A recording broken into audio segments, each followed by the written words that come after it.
ഇങ്ങനെ ഒരു സിനിമ ഇറങ്ങിയത് നിങ്ങളിൽ എത്ര പേർക്ക് അറിയുമെന്ന് എനിക്കറിയില്ല.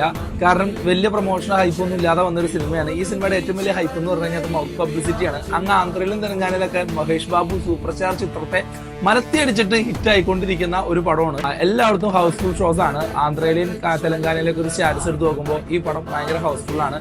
ആ ഒരു റിവ്യൂ കേട്ടിട്ട് തന്നെയാണ് ഞാനും ഈ ഒരു സിനിമയ്ക്ക് വരെ ഒറ്റവാക്കി പറഞ്ഞു കഴിഞ്ഞാൽ സിനിമ കെട്ടിച്ചു ഒരു അടിപൊളി super hero fictional fantasy movie. അങ്ങനെ തന്നെ ഈ ഒരു സിനിമയെ വിശേഷിപ്പിക്കാൻ ട്രെയിലറൊക്കെ നല്ല വധമായിരുന്നു. പിന്നെ നിസാര ബഡ്ജറ്റിൽ, അതായത് 25 കോടി ബഡ്ജറ്റിൽ വന്ന ഒരു സിനിമയാണ്.